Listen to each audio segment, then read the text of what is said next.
깜짝같이 사라질 수 있는 엄마들의 휴식 시간을 금쪽 같은 유익한 시간으로 바꿔드리는, 들으면 또 듣고 싶어지는 마약 방송, 들으면 들을수록 성장하는 엄마 성장 방송, 나는 엄마다의 액션맘입니다. 반갑습니다.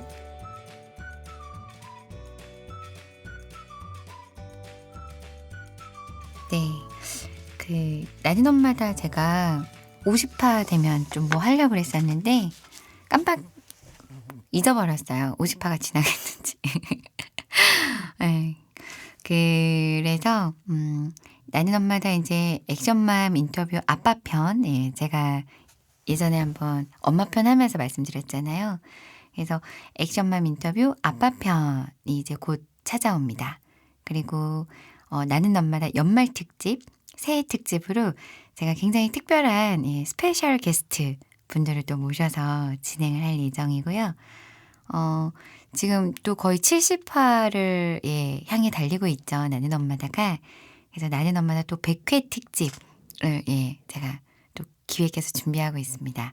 그래서 앞으로 되게 다양한 게스트분들 또 풍성한 재미있는 이야기 많이 준비되어 있으니까 또 기대해 주시기 바랍니다. 오늘 이야기는요. 저는 채연이 돌 때까지는 진짜 완전 전엄맘이었었죠.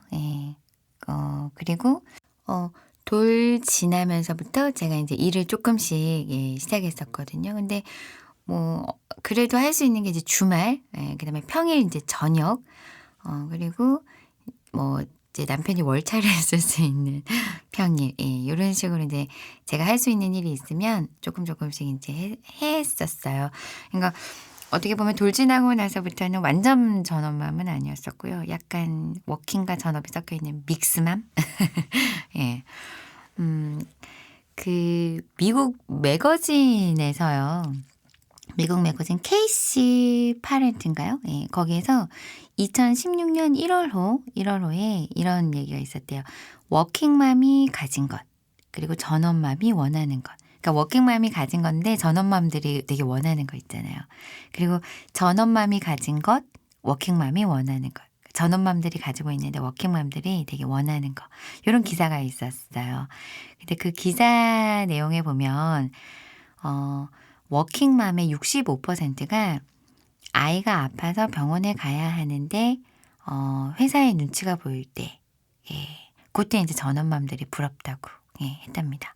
그리고 그 35%가요 학교 행사에 참여할 수 없을 때. 그러니까 보니까 정말 되게 많더라고요. 그 학교 행사에 이제 좀 가보셔야 될 때들이 되게 많이 있더라고요. 그리고 85%는 아이들과 충분한 시간을 보낼 수 없을 때, 그럴 때 전업맘이 부럽다고 답했다고 합니다. 그리고 반면 전업맘의 경우에서요. 전업맘의 80%는요. 어른끼리의 대화가 그리울 때. 저 이거 정말 공감해요. 제가 그러니까 채연이 왜 돌 때까지 있잖아요. 그때는 제가 한번 방송에서 말씀드린 적 있죠. 남편이 새벽에 나갔다가 밤 늦게 학교 끝나고 오고 막 이랬었다고. 그래서 저 혼자 집에 있는데 저는 또 친정이나 시댁이 다 시골에 계시는 거예요. 그러니까 제가 주변에 이제 뭐 아는 사람도 없고, 그러니까 이제 채연이하고 이렇게 보내는 시간이 대부분인 거죠.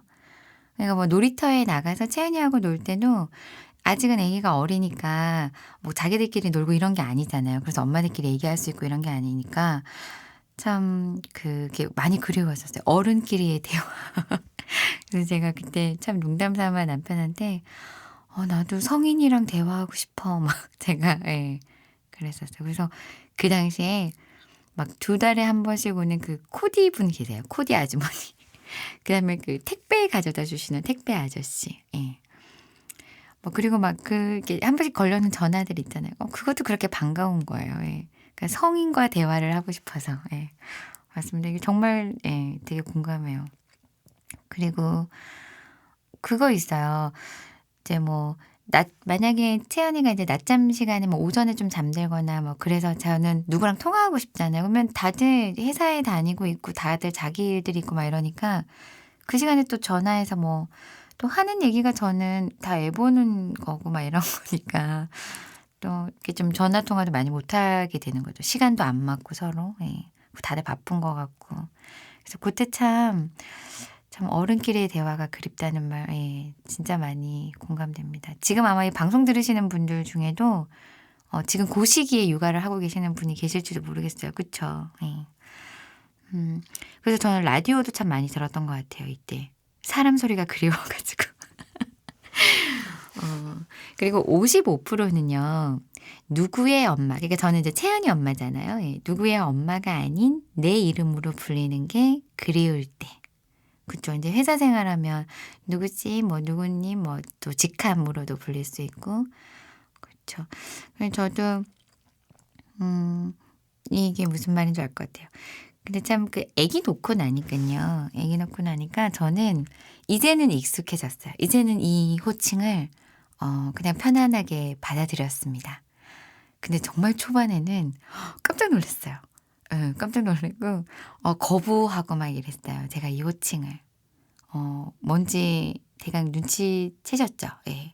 아줌마라는 호칭 있잖아요. 예. 결혼해 가지고 이제 아기를 놓기 전까지는 솔직히 이게 나가도 누가 아줌마라고 잘 안 부르잖아요. 근데 회사를 다니시는 워킹맘 분들은 보면 되게 좀 이렇게 옷차림도 막 이렇게 세련되게 하고 또 좀 그렇게 안 보이는데 이제 아기 엄마가 돼서 이렇게 어디 나가면 또 아기가 있어서 또 그럴 수도 있긴 하겠지만 항상 이제 아기랑 같이 가니까 그런 것도 있을 수 있겠지만 처음에 정말 어떤 분이 아줌마 뭐 이러면서 부르시는데 제가 저를 부르는 거라고 생각하지 않았어요. 그리고 나중에 저분이 나를 부르신 거였구나를 알고 내가 이제 아줌마구나. 이제 예. 그래서 참 처음에 받아들이기 힘든 호칭 이었는데 지금은 뭐 예. 지금은 정말 받아들이고 있습니다. 아줌마죠, 뭐 아줌마. 예. 그래도 이제 아기 엄마라고 불러주시는 분들 계세요. 예. 그런 호칭이 더 좋긴 해요. 지금도. 예. 그리고 37%는요. 행사가 있는데 옷장에 편한 옷들만 걸려 있을 때, 그럴 때 이제 워킹맘이 부럽다고 합니다. 그러니까 왜냐하면 이제 회사 출근하셔야 되고 이런 분들은 어쨌든 그래도 의상에 신경을 쓸 수밖에 없잖아요. 근데 이제 집에 이제 애기랑 있다가 보면 점점 더 진짜 편한 옷들로 갈 수밖에 없어요. 예. 저 같은 경우에도 한참 수요할 때는 진짜 앞에 단추 있는 옷들, 예. 그러면서 애기 때문에 아시잖아요. 면으로 된 것만 입어야 되잖아요. 왜냐면 까끌까끌하고 이런 소재들은 아기들 안아줄 때나 이럴 때 힘드니까. 그러다 보니까 자꾸 이제 옷들이 좀 그런 편한 옷들로 자꾸 구입하게 되고 또 이제 뭐 외부에 어디 갈 때만 잠깐씩 그런 옷을 입으니까 이렇게 되는 것 같아요. 이것도 무슨 말인지 저 알 것 같아요. 그러니까 참 서로가 서로를 부러워하는 그런 순간들을 조사한 내용을 제가 참 흥미롭게 읽었습니다. 근데 이제 전업맘, 그러니까 워킹맘 분들한테는 참 지금은 참 미안한 얘기인데요. 예. 제가 솔직히 초반에 전업맘이었을 때 그때는 너무 힘드니까요. 워킹맘은 참 좋겠다. 일하러 가니까. 막 이랬어요. 참 모르는 소린 거죠, 제가. 예. 근데 그게 이제 막 너무 힘드니까 그냥 그저 그게 이제 부러웠던 거예요. 일하러 가는 그 모습들이 참 부러웠었는데 제가 이 생각이 딱 달라졌을 때가 있었어요. 그때가 언제였냐면 채연이가 2돌 아직 좀 덜 됐을 때였나? 되게 이제 원래 이렇게 고열로 뭐 이런 게 별로 없었었는데 그때 감기에 이제 채연이가 점점 더 열이 높아지기 시작하더라고요. 그래서 낮에 소아과를 가서 해열제하고 이런 걸 다 받아왔는데 채연이가 지금은 이제 약을 먹어야 될 때는 잘 먹는데 그 당시에는 약 먹는 거를 완전히 거부할 때였었어요. 그러니까 억지로라도 먹이면 막 뱉어버리고 이럴 때였거든요. 그러니까 열이 있는데 밤 되면 또 애들 열 오르잖아요. 열은 있는데 약을 먹여야 되는데 약을 안 먹으니까 너무 걱정이 되는 거죠. 또 아이들 열 때문에 막 되게 그런 경우 많잖아요. 그래서 너무 걱정이 돼서 제가 진짜 밤을 새우면서 계속 채연이 겨드랑이에다가 가제손수건으로 물수건해서 막 놓고 이마에 대고 몸 닦아주고, 그러니까 이렇게 조금 잘 때 조금이라도 이렇게 한번 먹여보려고 하는데 그게 다 계속 실패가 되고 울고 막 자기도 힘드니까. 근데 제가 모유수 되게 길게 했다고 말씀드렸잖아요. 그러니까 그때 제가 이 모유수유를 하고 있어서 참 다행이다라고 생각했었어요. 이거라도 먹으면서 좀 그렇게 할 수 있으니까. 음식도 잘 못 먹을 테니까요. 그러면서 이제 그 다음날 아침이 됐을 때도 이제 아빠는 출근하고 이랬지만 저는 이제 집에서 계속 아이를 좀 돌볼 수 있잖아요. 제가 그때 워킹맘 분들이 좀 다르게 이제 느껴지기 시작했던 거죠. 되게 그럴 때 마음 너무 아프겠다, 힘들겠다. 워킹맘이라고 막 이렇게 회사에 나가는 게 그냥 내가 마냥 이렇게 부럽다고 맨날 그렇게 생각할 게 아니겠구나. 그럴 때 되게 마음 아프시겠다. 이런 생각이 처음 들었었거든요. 근데 그 딸바보가 그렸어라는 책 있어요. 만화로 이제 아빠가 이제 그림으로 이제 육아에 대해서 아빠가 바라보는 육아에 대해서 있었는데 이제 엄마가 워킹맘인 거예요. 그래서 거기 내용에 보면은 되게 이제 워킹맘의 고충이나 이런 걸 많이 이해할 수 있었어요, 제가. 왜냐면 저는 경험을 안 해본 거니까 솔직히 잘 모르잖아요. 근데 그 책을 보면서 워킹맘도 이럴 때 정말 힘들겠구나. 이런 게 좋은 게 아니구나. 오히려 어떨 땐 내가 참 더 마음이 편할 수도 있겠구나. 많이 힘들겠구나. 이렇게 많이 이해하게 됐었던, 계기가 됐었습니다. 그래서 제가 참 초반에 회사에 일하러 가니까 좋겠다. 막 이렇게 생각했었던 그런 생각을 했다는 게 참 미안하더라고요.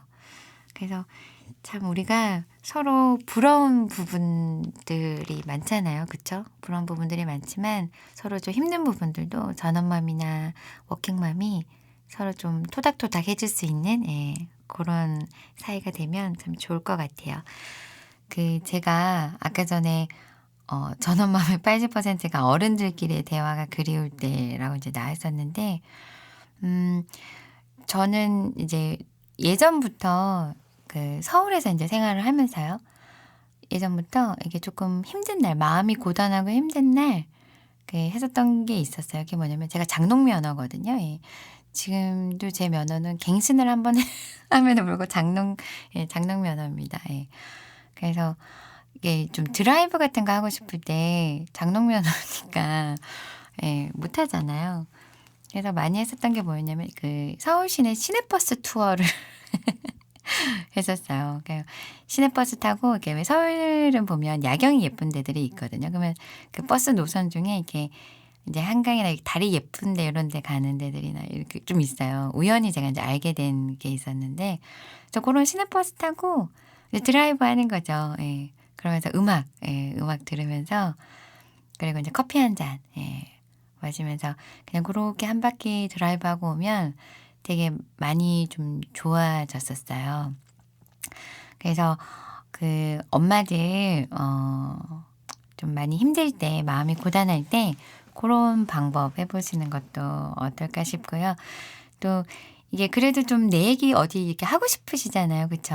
이렇게 드라이브나 음악하고 커피 한 잔으로만 또 안 될 때도 있고, 누구한테 좀 얘기하고 싶으실 때 있으시잖아요. 근데 또 이게 내 얘기를 정말 좀 잘 들어줄 수 있는 사람도 있으면 좋겠지만 또 그게 힘든 상황이실 수도 있을 것 같아요. 제가 얼마 전에 혹시 프리 리스닝이라는 말을 들어보셨나요? 프리허그는 아시죠? 제가 프리허그는 방송에서도 한번 말씀드린 적이 있었는데, 그 프리 리스닝이라는 게 있대요. 그게 로스앤젤레스 거리에 서 있는 어떤 한 사람이 피켓에 프리허그가 아닌 프리 리스닝이라는 글자가 이제 쓰여 있었대요. 그게 도시의 고백이라는 캠페인을 하는 중이었대요. 그러니까 그 캠페인은 배우 몇몇이 이제 모임에서 시작됐는데, 프리 리스닝이라는 그 피켓을 들고 매주 LA 거리 모퉁이에 서서 웃고 울고 소리 지르고 싶은 사람들에게 이제 마음을 열어주는 거예요. 그러니까 이 프로젝트를 시작한 벤자민 메스라는 사람인데 이 사람이 2012년에 이혼 후에 자기가 마음을 치유하기 위해서 봉사활동을 찾다가 그 한 노숙자하고 우연히 대화를 하게 되면서 이 아이디어를 생각해냈대요. 그러니까 그 노숙자는 돈을 얻기 위해서 이제 이 벤자민에게 접근을 했지만 그러니까 벤자민이 자기는 이제 짧은 이야기와 기도밖에 이제 해줄 수가 없는 상황이었다고 해요. 근데 그때 그 경험이 계기가 돼서 이 프로젝트를 시작했다고 해요. 그러니까 우리 왜 프리허그 그 피켓 들고 있으면 가서 이렇게 안아주잖아요. 예. 근데 그게 낯선 사람이지만 아무런 말 없이 이렇게 따뜻하게 안아주는 것만으로도 되게 큰 위로가 된대요. 예. 근데 이제 프리리스닝은 저 낯선 사람이지만 이 사람한테 제가 하는 이야기를 이 사람이 다 들어주는 거예요, 그냥. 예.